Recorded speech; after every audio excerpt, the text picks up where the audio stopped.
Hello friends, स्वागत है आप सभी का मुरारी एकेडमी के यूट्यूब चैनल पर। और इस वीडियो में हम बात करने जा रहे हैं बिजोलिया शिलालेख के बारे में। ठीक है, जैसा कि मैंने पिछले वीडियो में आप सभी को बताया था, राजस्थान का इतिहास किन किन प्रमुख स्रोतों से प्राप्त होता है, जिसमें आते थे अभिलेख, शिलालेख, ठीक है, सिक्के, ताम्रपत्र। इन सभी चीज़ों से हमको राजस्थान का इतिहास प्राप्त होता है। तो उसमें जो हमारा पहला टॉपिक था अभिलेख, उनके बारे में हम बात कर रहे थे। और पिछले वीडियो में हमने एक गोसुंडी अभिलेख के बारे में बात की थी, और इस वीडियो में हम बात करेंगे बिजोलिया शिलालेख के बारे में।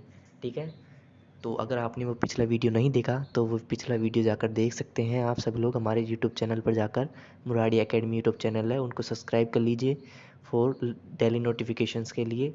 और हम इस चैनल पर राजस्थान का संपूर्ण इतिहास और लैब असिस्टेंट्स की फुल तैयारी करवाने वाले हैं। तो चैनल को सब्सक्राइब कर लीजिए और स्टार्ट करते हैं वीडियो।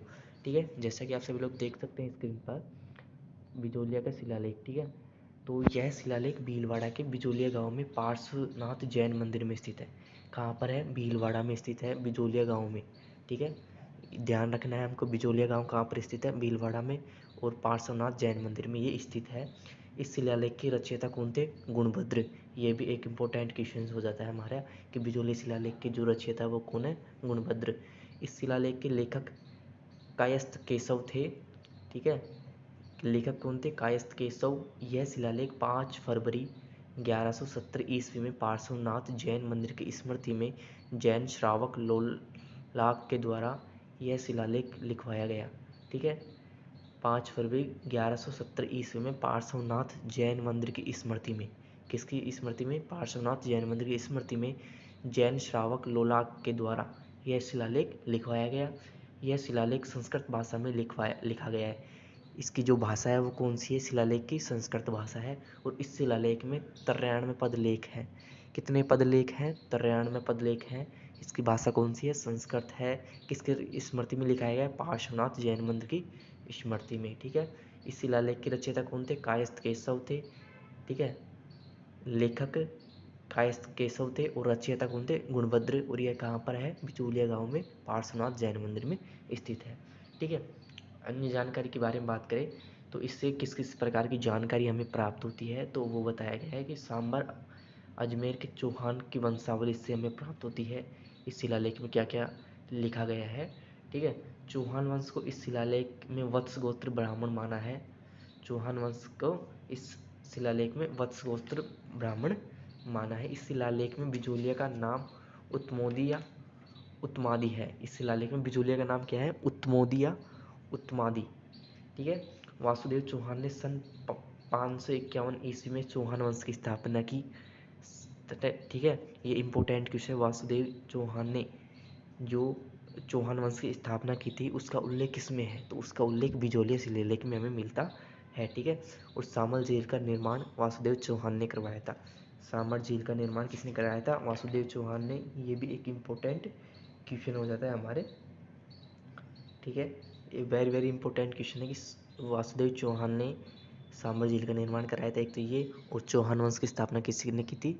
वासुदेव चौहान ने। और इसकी जानकारी किससे मिलती है हमें? बिजोलिया शिलालेख से। तो ये था हमारा आज का बिजोलिया शिलालेख। अन्य शिलालेख के बारे में बात करते हैं हम। ठीक है, अच्छी तरह से आप अब बात करते हैं हम श्रृंग ऋषि का शिलालेख। ठीक है, 1428 ईस्वी में इसे लिखा गया। तो इसके सूत्रधार थे वो कौन थे? पन्ना थे। यह लेख खंडित दशा में है जिसका बड़ा टुकड़ा खो गया। इस लेख की रचना कविराज वाणी विलास योगेश्वर ने की। हम्मीर के संबंध में इसमें लिखा है कि उसने जिलवड़े को छीना और पालनपुर को जलाया। हम्मीर का भीलों के साथ भी सफल युद्ध होने का उल्लेख मिलता है। इस लेख में लक्ष्मण सिंह और क्षेत्र सिंह की त्रिस्तरीय यात्रा का वर्णन मिलता है, जहां उन्होंने दान में विलुप्त धनराशि दी और गया में मंदिरों का निर्माण कराया। तो लक्ष्मण सिंह और क्षेत्र सिंह की त्रिस्तरीय यात्रा का वर्णन मिलता है। उन्होंने विपुल धनराशि दी और गया में मंदिरों का निर्माण किया। कहाँ पर? गया में मंदिरों का निर्माण कराया। और ये शिलालेख कहाँ पर स्थित है? यह शिलालेख मैं आपको बता दूं तो यह शिलालेख कैलाशपुरी के नागदा में उदयपुर में स्थित है। ठीक है, रचनाकार कौन थे इसके? योगेश्वर। और इस शिलालेख से हम अन्य जानकारी प्राप्त करें तो इस शिलालेख से हमें राणा लाखा और, ठीक है, मोकल की जानकारी मिलती है। किसकी?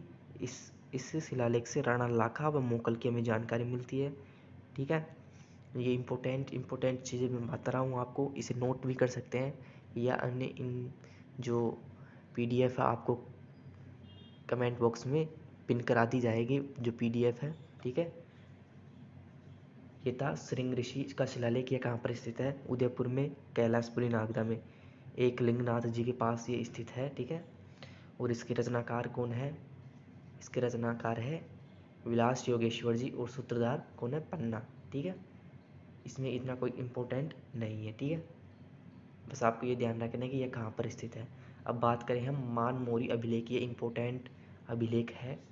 ठीक है, यह लेख चित्तौड़ के पास मानसरोवर झील के तट से कर्नल टोड को मिला था। ठीक है, यह लेख चित्तौड़ के पास से मानसरोवर झील के तट से कर्नल टोड को तो आप जानते ही होंगे। ठीक है, राजस्थान के इतिहास के जनक जिसे किसे कहा जाता है? कर्नल टोड को कहा जाता है। चित्तौड़ की प्राचीन स्थिति एवं मौर्य वंश के इतिहास के लिए यह अभिलेख उपयोगी है।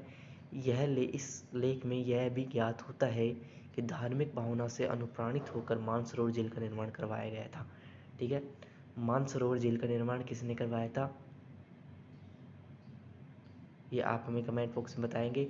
और ठीक है, मैं बात करूं इस अभिलेख का संबंध किससे है? ज़्यादातर मौर्य वंश से इस अभिलेख का संबंध है। ठीक है, और चित्तौड़, इसी के द्वारा हमको यह ज्ञात होता है कि जो जो चित्रांगद मौर्य थे उन्होंने चित्तौड़गढ़ का निर्माण करवाया था। ठीक है, इस अभिलेख से यह जानकारी प्राप्त होती है कि चित्तौड़ का निर्माण था वो किसने कराया था? चित्रांगद मौर्य ने। ठीक है, इसमें अमृत मत्थन का उल्लेख मिलता है।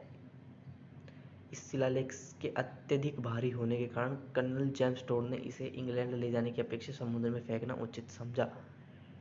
क्या किया जनरल जेम्स टोड ने? इस शिलालेख का जो जो वजन था वो काफ़ी भारी था और समुद्र में जाते समय इन्होंने क्या लगा कि इसको इंग्लैंड ले जाने के बजाय इन्होंने समुद्र में फेंकना इसको उचित समझा। तो इन्होंने जो कर्नल जेम्स टोड थे इन्होंने इंग्लैंड जाते समय इसको समुद्र में फेंक दिया था। स्थान है चित्तौड़गढ़। लेखक कौन है इसके? पुष्प खोजकर्ता कर्नल जेम्स टोड और उत्कीर्णकर्ता शिवादित्य। कौन है उत्कीर्णकर्ता? शिवादित्य है। ठीक है, और लेखक कौन है? पुष्य, और खोजकर्ता कौन है? Colonel James Tod. ये कर्नल जेम्स टोड को ध्यान रखना है, वेरी वेरी इंपॉर्टेंट मैन है ये पर्सन है। इनके बारे में हम वीडियो में एक स्पेशल वीडियो बनाएंगे जिसमें कर्नल जेम्स टोड के बारे में बात करेंगे। ठीक है, क्योंकि इन्होंने राजस्थान का इतिहास की रचना की थी। किसने की थी? कर्नल जेम्स टोड ने। ठीक है, तो आज हमने 3 अभिलेख पढ़े, बिजोलिया शिलालेख, श्रृंग ऋषि शिलालेख और मानमोरी अभिलेख। तो एक बार फिर से इनका रिवीजन कर लेते हैं हम सभी। तो बिजोलिया शिलालेख के बारे में बात की, तो ये बिजोलिया शिलालेख कहाँ पर है? भीलवाड़े के बिजोलिया गांव में पार्श्वनाथ जैन मंदिर में है। इसके रचयिता गुणभद्र हैं, लेखक कायस्थ केशव थे। ठीक है, पार्श्वनाथ जैन मंदिर की स्मृति में जैन श्रावक लोलाक के द्वारा यह शिलालेख लिखवाया गया। यह शिलालेख संस्कृत भाषा में लिखा गया है। तर्राण पद हैं इसमें। सांबर अजमेर के चौहानों की वंशावली है इसमें। चौहान वंशों को इस शिलालेख में वत्स गोत्रीय ब्राह्मण माना है। ठीक है, इस शिलालेख में बिजोलिया का नाम उत्मोदी या उत्मादी था। वासुदेव चौहान द्वारा 551 ईस्वी में चौहान वंश की स्थापना की और सांबर झील का निर्माण वासुदेव चौहान ने द्वारा कराया गया। तो सांबर झील का निर्माण किसके द्वारा कराया गया? वासुदेव चौहान के द्वारा। इससे ये जानकारी मिलती है हमें। फिर बात करें हम श्रृंग ऋषि शिलालेख की। श्रृंग ऋषि शिलालेख है जो यह कि उदयपुर में एक लिंगनाथ मंदिर जी के पास, ठीक है, नागदा में, उदयपुर में स्थित है। ठीक है, कैलाशपुरी नागदा में यह स्थित है। इसके रचनाकार है योगेश्वर जी। रचना कविराज वाणी विलास योगेश्वर जी ने इसकी रचना की थी। ठीक है, इसमें राणा लाखा और जो जो मोकल थे उनकी जानकारी मिलती है। ठीक है, इतना कोई खास इंपॉर्टेंट नहीं है ये। इसमें से बस आपको ये ध्यान रखना है ये कहाँ पर स्थित है। एक लिंगनाथ जी के पास है और इसकी जो रचयिता कौन है? ये सूत्रधार कौन है? पन्ना है। ठीक है, और लक्ष्मण सिंह और क्षेत्र सिंह की त्रिस्तरीय यात्रा का वर्णन है जहाँ पर उन्होंने दानों में विलुप्त धनराशि दी और गया में मंदिरों का निर्माण करवाया। ठीक है, ये था श्रृंग ऋषि शिलालेख। अब बात करते हैं मानमोरी अभिलेख के बारे में। यह अभिलेख चित्तौड़ के पास मानसरोवर झील के तट के से कर्नल टोड को मिला था। ठीक है, और मौर्य वंश के, इससे क्या है कि हमें मौर्य वंश की जानकारी मिलती है किससे, मानमौर्य अभिलेख से। मानमौर्य अभिलेख से मौर्य वंश की हमें जानकारी मिलती है, या मौर्य वंश से इसका संबंध ज़्यादा है। जो इसके जो स्थान था वो कहाँ से है, चित्तौड़गढ़ से है। जो इसके लेखक है कौन है, पुष्प हैं। और खोजकर्ता कौन है, कर्नल जेम्स टोड। और उत्खननकर्ता शिवादित्य थे, ठीक है। और कर्नल जेम्स टोड ने इसे इंग्लैंड में जाते समय इसका वजन भारी होने के कारण इसे व्यर्थ समझा और इन्होंने उसको समुद्र में फेंक दिया, ठीक है। और इससे हमें यह भी जानकारी मिलती है कि चित्तौड़गढ़ का निर्माण चित्रांगद मौर्य द्वारा कराया गया था। ऐसी जानकारी इसमें मिलती है मानमौर्य अभिलेख में। तो thank you so much guys, आज के लिए बस इतना ही। अपने नोट्स प्रॉपर बनाते रहिए, ठीक है। और ज़्यादा से ज़्यादा वीडियो को शेयर भी करते रहिए।